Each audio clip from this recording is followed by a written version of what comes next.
අයිබෝන් මචල්ලා කොහමද? අමුතෙන් කියන්න ඕනේ නැහනේ.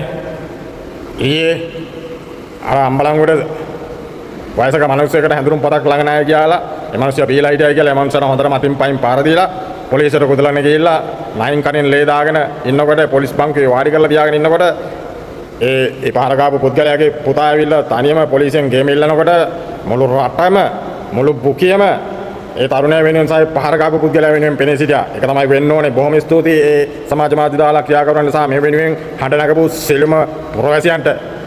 අවුරුදු 77ක් පුරාවටම පසුගිය කාල සීමා පුරාම ඉතිහාසයේ හැමදාම සිදුවුනේ මෙන්න මේ වගේ වනචාරී වැඩ තමයි පොලිසිය සිද්ධ කරේ. අපි අලුත් ආණ්ඩුවක් පත් කරගත්තේ මේ වගේ වනචාරී ගෝත්‍රික වැඩ පොලිසිය විසින් තවදුරටත් සිද්ධ කරන්න නෙමෙයි. මේවා නවත්තන්න. ඒක නිසා මම මේ කතා කරන්නේ ආනන්ද විජේපාලට, සුනිල් වටගලට, ජනාධිපති අනුර කුමාර දිසානායක සහෝදරයට සහ පාර්ලිමේන්තුවේ ඉන්න 159ක් වූ මැති ඇමතිවරුන්ට මට ඉල්ලන්න තියෙන්නේ මේකයි.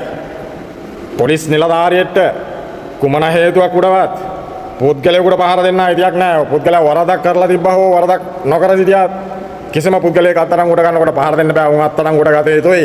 පොලිස් නිලධාරීන් දැනගත යුතුයි උන්ට පහර නොදී අත්අඩංගුවට ගන්න. ඒක කරන්න පුළුවන් පොලිසියට.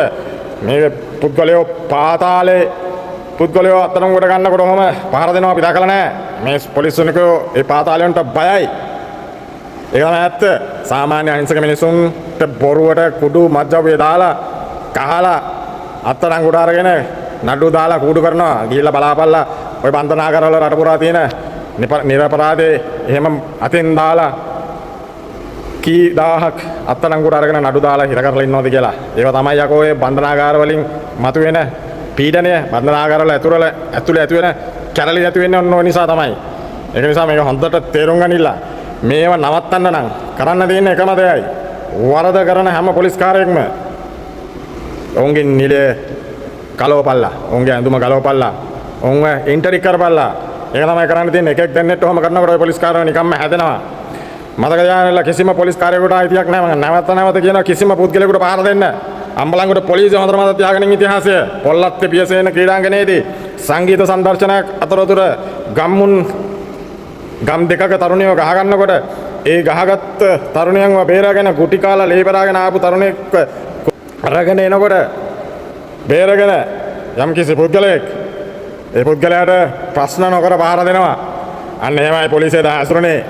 එදා මේ පොලිස් නිලධාරීන්ට මේ පුද්ගලයා අමතක නොවන පාඩමක් ඉගෙනුවා. 13 දෙනෙක් ලේබඩ ගිහිල්ලා තුවක්කු දාලා වෙපන් දාලා තොප්පි ගල්විලා දිව්‍ය පන්සලට එළව ගම්මු එකතුලා පහර දුන්නා. ඒ තරුණයා තනියෙන් පහර දෙනකොට එහෙම තමයි එකගතාවේ තියන්නේ. මතක තියාගෙන ඉන්න අම්බලන්ගොඩ ගන්න ඓතිහාසික පුරවරයක්. ඒ අම්බලන්ගොඩ ඓතිහාසික පුරවරය මේ රට පුරාම ක්‍රියාත්මක වෙන්න ඕනේ ක්‍රමයට. දූෂිත පහර වනචාරී පොලිස් නිලධාරීන්ට විරුද්ධව පෙනී සිටපල්ලා. කිසිම පොලිස් නිලධාරියෙකුට අයිතියක් නැහැ කිසිම හේතුවක් උඩ පුද්ගලයෙකුට පහර දෙන්න. නීතිය විදියට ශිෂ්ට සම්පන්න ලෙස ක්‍රියා කරපල්ලා. සමම අදත් කියන්නේ හෙටත් කියන්නේ අපි ඉල්ලන්නේ යුක්තිය. අපි ඉල්ලුවේ යුක්තිය.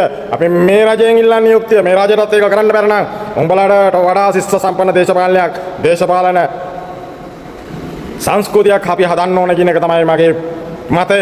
ඒ වෙනුවෙන් පෙළ ගැසෙනවා මේ රටේ ජනතාව. මතක තියාගන්න එදා හිටපු ඒ සමාජය නෙමෙයි අද තින්නේ.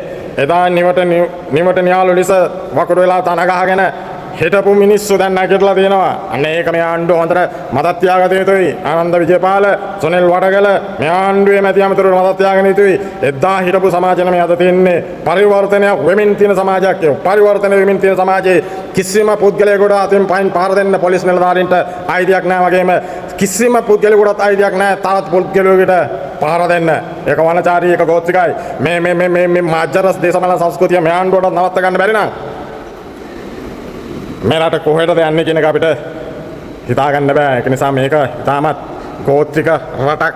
තාමත් මේ ගෝත්‍රික රට ශිෂ්ට සම්පන්න ලෙස වෙනස් කරන්න ඕන නම් මෙන්න මේ වැරදි කරන පොලිස් නිලධාරීන් ඉස්සලා සුද්ධ කරපල්ලා. පොලිසිය නිසා තමයි මේ රට විශේෂයෙන්ම මේ වගේ දූෂිත විදියට මේ වගේ වනචාරී විදියට මේ රටේ දේශපාලනය අරගෙන ගිහලා තියෙන ඉස්සරහට. අන්න ඒක නවත්තන්න ඕන. ඒක නවත්තන්න තමයි බලට ඔය බලය දුන්නේ. ඒ බලය බලා කිසිසේකටවත් ගණන් ගන්න නැත්නම් බල තාම පොලිසියට බය නම් පොලිස්පතිතුමා මේ ඔබේ අවධානයටයි. ඔබගේ නිලධාරීන් කරන වැරදි වලට ඔවුන්ව ඉන්ටරික් කරන්න.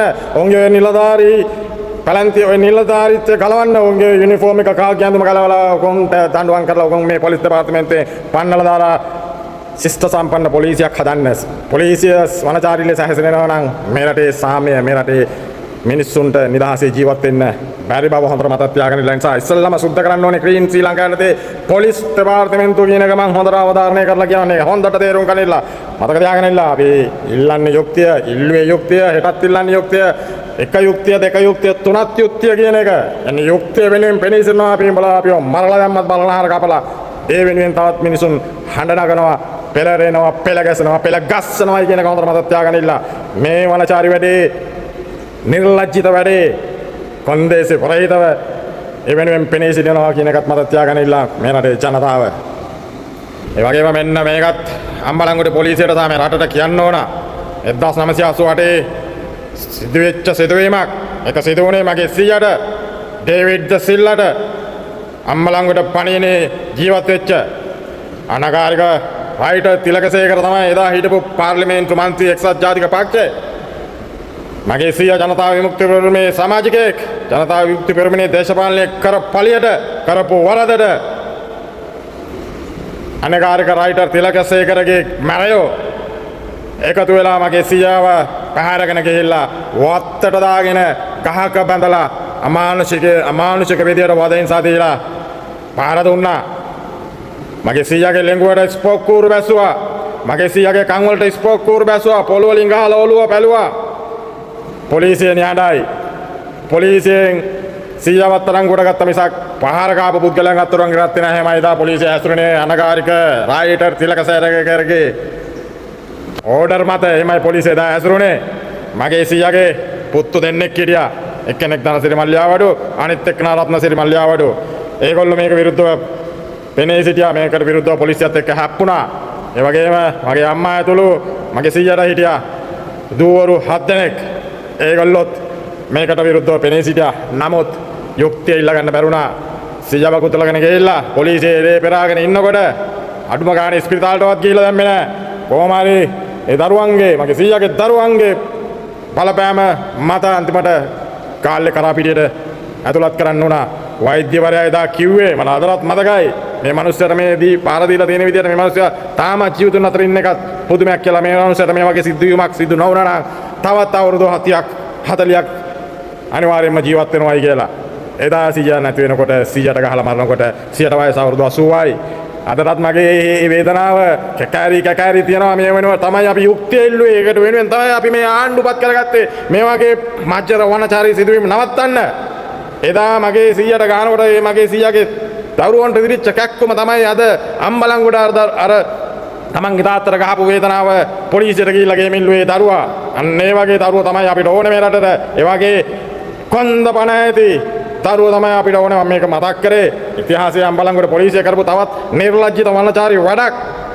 මේව නතර කරන්නේ කවද්ද කියන එක තමයි අපි ඉල්ලන්නේ. ඒව නතර කරන්න තමයි මේ ආණ්ඩුව ගෙනාවේ කියන එක තමයි අපි අවධාරණය කරලා කියන්නේ. පැහැදිලිද බලට? ඒ වේදනාව මේවා අපිට සිද්ධ වෙච්ච දේවල්. ඒ සිදුවීම් මේ රටේ කිසිම පුද්ගලයකට සිදු වෙනවා දකින්න මම කැමති නෑ. එහෙම කැමති කෙනෙක් ඉන්නවා නම් ඌ වනචාරියෙක්. මේ වගේ වනචාරී පොලිස් කාර්ය වෙනින් පෙනී සිටින්න ඉන්නවා නම් ඌත් වනචාරියෙක් කියන එක හොඳට මතක් තියාගන්න ඉල්ලා. ජය වේවා. ඉතින් එන්න. අතට යාගෙන අපි ඉල්ලන්නේ යුක්තිය. අපිට කාත් එක්කවත් ශාරීරික ගැටුමක් නෑ. අපිට තියෙන දේශපාලනික සංස්කෘතික ගැටුමක්. අන්න ඒක නිරාකරණය කරගන්න, ඒක සුද්ධ කරගන්න. මේ පොලිස් දෙපාර්තමේන්තුව සුද්ධ කර යුතුමයි. සුද්ධ කර යුතුමයි. ඒක විය යුතුමයි. ඒක බලට කරන්න බැර නම් බහලා පළයල්ලා ඔය තන්ත්‍ර වලින්. එච්චරයි කියන්න තියෙන්නේ. ජය වේවා රටට.